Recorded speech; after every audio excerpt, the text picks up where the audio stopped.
আমি তোমাদের সবাইকে ক্লাস 10-এর ম্যাথ চ্যাপ্টার 2 তোমাদের সবাইকে সব অঙ্কগুলো কষা অঙ্কগুলো বুঝিয়ে দিচ্ছি। তোমরা সবাই ভালো করে ম্যাথগুলো বুঝবে, সবাই খাতায় ম্যাথগুলো সব কষে রেখে দেবে।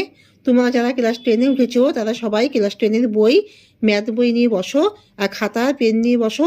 আমি যখন অঙ্কগুলো বুঝিয়ে দেবো তোমরা তখন সবাই মন দিয়ে বুঝে নেবে আর অঙ্কগুলো সব কষে নেবে। সব কষা অঙ্কগুলো আমি তোমাদেরকে দেখিয়ে দিচ্ছি, তোমরা এগুলো সবাই বুঝে নেবে এবং যারা বুঝতে পারছো না তারা কমেন্ট লিখে পাঠাবে, তা তোমাদের সবার নামগুলো পাঠিয়ে দেবে। তোমরা সবাই লাইক অ্যান্ড সাবস্ক্রাইবটা দিয়ে দাও।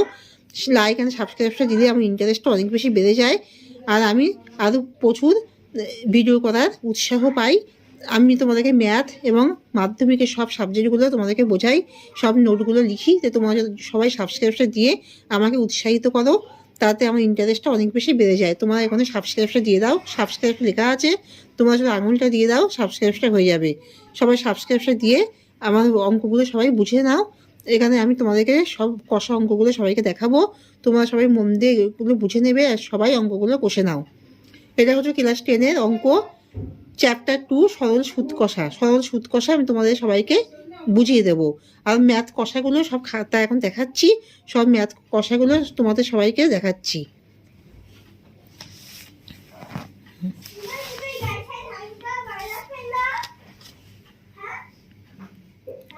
দেখো, ক্লাস 10-এর অঙ্ক চ্যাপ্টার 2 সরল সুদ কষা।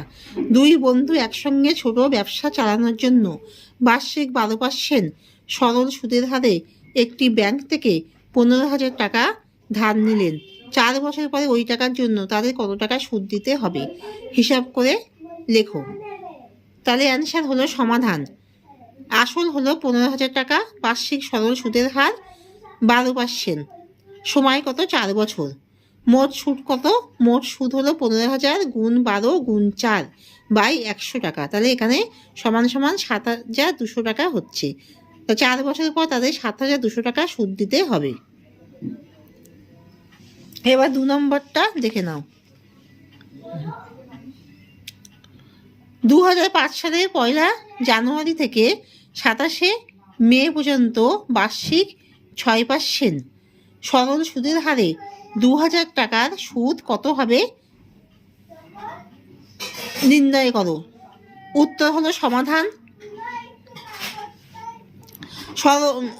সমাধান সময় জানুয়ারি মাসে 31 দিন, জানুয়ারি মাসে 31 দিন প্লাস ফেব্রুয়ারি মাসে 28 দিন প্লাস মার্চ মাসে 31 দিন প্লাস এপ্রিল মাসে 30 দিন প্লাস 26 মে, তাহলে সমান সমান কত দিন হচ্ছে 146 দিন হচ্ছে।